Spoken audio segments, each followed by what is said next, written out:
Здравствуйте! Это программа «Энергия». Программа о людях, которые знают, откуда берется энергия и сколько ее нужно, чтобы хватило на весь отопительный сезон.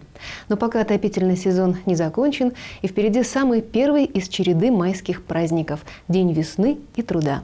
О весне мы сегодня еще поговорим, а вот начнем, пожалуй, с работы. Уникальные в своем роде работы ведутся сегодня специалистами открытого акционерного общества «Нерюнгри Энергоремонт» на шахте Денисовская. Хотя уникальны не работы сами по себе, а то оборудование, которое устанавливает бригада участка монтажа электрооборудования цеха специализированного ремонта. В скором времени здесь появится самая современная в нашем регионе подстанция Дежневская 110 на 6 киловольт с эльгазовыми выключателями, аналогов которым в городе нет. Столь ответственная и значительная работа требует от наших сотрудников максимальной отдачи. Впрочем, в их компетентности и профессионализме можно не сомневаться. Все они специалисты действительно высокого класса, с многолетним опытом работы. На их счету монтаж электрооборудования первого и второго блоков Светлинской ГЭС, районной подстанции 110 киловольт в городе Мирный, реконструкция второй очереди Якутской ГРЭС. Бригада состоит из 6 человек. Мастер Дмитрий Чернецкий, бригадир Андрей Сашин. Работы ведутся совместно с шеф-инженерами из Самары и Екатеринбурга. От открытого акционерного общества «Угольный комплекс Нерюнгри Уголь» строительство курирует Валерий Федорченко.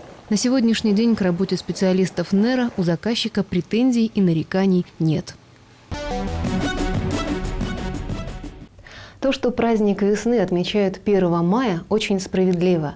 По отношению к нашим северным широтам в первую очередь, где весна только начинает вступать в свои права. Впрочем, обделенные мартом, мы пытаемся отвоевать хотя бы свой законный апрель и в очередной раз песнями и плясками выпроваживаем зиму. В поселке Энергетиков зиму провожали ровно месяц назад, 1 апреля. И, судя по благосклонной погоде, это отнюдь не было розыгрышем. Хотя смеялись в День смеха тоже много и не без повода. Сотрудники предприятий и организаций Серебряного Бора подготовили традиционные театрализованные передвижные представления на колесах. Знакомые персонажи из детских сказок, не по-детски откровенные подробности их жизни и костюмы. Старые песни на новый лад. Такая вот горючая смесь и была выставлена на суд зрителей и жюри. Коллектив открытого акционерного общества «Нерюнгри Энергоремонт» решился поставить на своей мобильной сцене муху-цокотуху. Автором сценария выступила председатель профсоюзного комитета Людмила Маркина. Работники монтажно-заготовительного участка Василий Данильчук и Виталий Косенко изготовили декорации. Необходимыми фонограммами обеспечил артистов сотрудник АСУ Антон Максимов. Подбором и пошивом костюмов, организационными вопросами занималась начальник отдела кадров Наталья Вартанянц. В постановке были заняты ведущие актеры предприятия: Анна Аргунова, Марина Климова, Нина Коробова, Елена Мочелару, Николай Кучеренко, Андрей Казьмин, Алексей Ким, Сергей Югас, Юрий Горбенко, Татьяна Чуприк, Ирина Жигина, Татьяна Радченко, Тамара Каба, Ольга Сарксян, Ирина Илечко, Оксана Романенко, Анастасия Трохимович. По итогам выступления коллектив НЭРа занял первое место за самое творческое представление сказочных персонажей. Хоккейному клубу «Энергия» 30 лет исполняется в следующем году. Но складывается впечатление, что подарки клуб начинает получать уже сегодня. И какие подарки? Бронза, серебро и долгожданное золото. В общем, весь пьедестал почета. Правда, с разных турниров. О победе ледовой дружины мальчишек 94-го года рождения стало известно в конце марта. Уже через неделю серебряных призеров всероссийских соревнований клуба «Золотая шайба» имени Анатолия Тарасова с салютом встречали на вокзале Нерюнгри. Биография этой команды началась в 99 году. Будущих чемпионов Якутии, зоны Сибири, Дальнего Востока и Забайкалья набирали с детского сада. Все 7 лет их тренирует Михаил Вышеславцев. И команда, надо отметить, показывает неплохие результаты. В 2000 году «Энергия-94» заняла первое место в турнире «Будущие звезды российского хоккея» в Москве. В 2004-2005 годах пятое место в первенстве региона зоны Дальнего Востока и Забайкалья в группе «Б». В 2005-2006 годах первое место в первенстве зоны Дальнего Востока и Забайкалья в группе «А». А в феврале этого года на отборочном турнире в Хабаровске мальчишки заняли первое место и завоевали путевку на заключительный тур «Золотой шайбы». Со всей страны набралось 16 команд, которым посчастливилось сразиться на льду Сокольников в Москве. За выход в финал «Энергия-94» играла с хоккеистами Липецка, Новокузнецка и Московской области и в финале уступила лишь столичным спортсменам. Тем временем воспитанники тренера Константина Асеева «Энергия-95» стали бронзовыми призерами первенства России, региона Сибири и Дальнего Востока. И, наконец, долгожданную награду высшей пробы принесла в копилку клуба взрослая «Энергия», победившая в чемпионате Якутии, который проходил в рамках второго фестиваля зимних видов спорта. В финальной игре хоккеисты «Алроса» так и не распечатали ворота энергетиков, проиграв с разгромным счетом 0-12. Триумфаторов всех прошедших турниров и всех возрастных групп официально поздравляли на корте клуба «Энергия» 16 апреля. На торжественном построении команд побывали руководители администрации Нерюнгринского района и поселка Серебряный Бор и, конечно, администрация и профсоюзный комитет Нерюнгринской ГРЭС. Официальные лица наградили спортсменов, а юные хоккеисты, в свою очередь, вручили заветные кубки и медали директору Нерюнгринской ГРЭС Олегу Тарасову. Сам же президент Федерации хоккея с шайбой Нерюнгринского района, вице-президент Хоккейной федерации Якутии, волновался настолько, что в своем поздравительном спиче перепутал хоккей с футболом. Прежде всего, хочу сказать, что вы меня в этом году обрадовали до слез. Все, буквально все. Все наши усилия, которые мы прилагали все эти 20 лет, 20 даже с лишним лет, по развитию нашего серебряноборского хоккея, все те средства, которые мы совместно зарабатывали, устраиваясь технически, оснащаясь, тренируясь, в конце концов возымели свой результат. И результат впервые за всю историю Советского Союза, России, команда с Дальнего Востока стала призером чемпионата России по хоккею с шайбой на приз клуба «Кожаный мяч».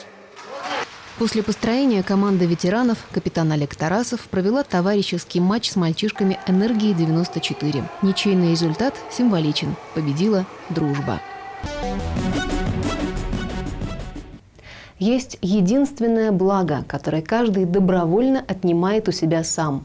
Это здоровье. И над этим вопросом человечество задумывается как минимум один раз в году, отмечая 7 апреля Международный день здоровья.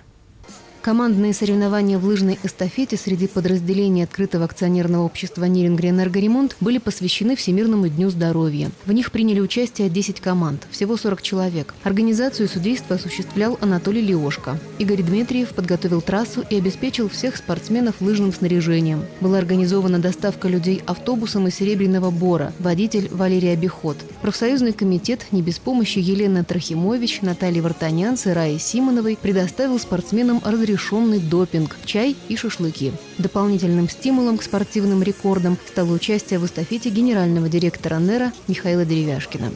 Значит, видите то, с каким удовольствием вы пришли на первые старты, может быть и последние старты этой зимы 2006 года, мне очень приятно.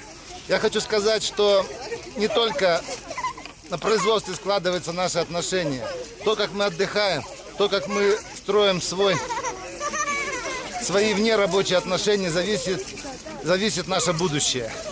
От того, как мы дружны на лыжне, покажет сегодняшние старты. Я хочу пожелать всем удачи в спорте и хочу надеяться, что наши вот такие старты будут регулярными. Летние старты, весенние, осенние, зимние. И мы много раз будем встречаться такой дружной нашей рабочей семьей. Боевого настроя и юношеского задора у Михаила Павловича после прохождения дистанции заметно поубавилось, как, впрочем, и у всех лыжников. Спорт, конечно, праздник для души, но для тела это прежде всего испытание. По итогам соревнований лучшее время показала команда аппарата управления персоналом. Вторыми стали лыжники цеха специализированного ремонта тепломеханического оборудования. На третьем месте команда цеха специализированного ремонта электротехнического оборудования. Спустя неделю две команды НЭРа заняли второе и третье места в веселых стартах на лыжах. Здесь проявили себя Нина Коробова, Андрей Сашин, Минерафис Фатахов, Нина Мязина, Сергей Пикуль, Иван Рыков. Кроме того, спортсмены НЭРа вошли в состав сборной «Энергетик», занявшей третье место в городских соревнованиях по баскетболу среди трудовых коллективов в счет спартакиады. Отметим, что Александр Пехов в итоге был назван лучшим игроком этих состязаний. Исчерпав тему зимних видов спорта, переходим к долгожданным летним. Здесь, как известно, царствует легкая атлетика. Насколько она оказалась легка для энергетиков, попытаемся разобраться в нашем последнем сюжете. Большая легкоатлетическая эстафета энергетиков. Это уже незыблемая традиция с большой историей и смысловой нагрузкой. Очевидно, что бежать просто так, в разгар рабочего дня, даже ради укрепления здоровья, повод недостаточно убедительный. Поэтому энергетики посвящают свои соревнования предстоящим майским праздникам. Плюс ко всему, это хорошая разминка перед аналогичной городской эстафетой трудовых коллективов предприятий и организаций, которая будет проведена в День Победы. Какой бы ни была погода, ритуал этого мероприятия остается неизменным. Все спортсмены и многочисленные болельщики, а это представители подразделений Нерюнгринской ГРЭС и открытого акционерного общества «Нерюнгри-Энергоремонт», выстраиваются на торжественный сбор перед административным корпусом станции. Вначале было слово, вступительное и напутственное от главного инженера станции. Пожелаем, чтобы эта эстафета была такая же интересная и чтобы победил сильнейший. Успехов! В отличие от предыдущего года, руководители станции от слов к делу переходить не стали и свою 100-метровку так и не побежали. На трассу вышли, видимо, более подготовленные энергетики, среди которых, кстати, немало по-настоящему серьезных спортсменов, защищающих честь родного предприятия на районных соревнованиях. Это Екатерина Кристопчук, Андрей Индеев, Евгения Горячева и другие. Сразу по окончании соревнований организаторы подвели итоги и наградили победителей. Ими стали бегуны котло-турбинного цеха. Это был апрельский выпуск программы «Энергия». Я, Татьяна Бакай, поздравляю всех с наступающим 1 мая. Желаю всем удачи, встречайте весну и будьте солидарны не только с трудящимися. До встречи.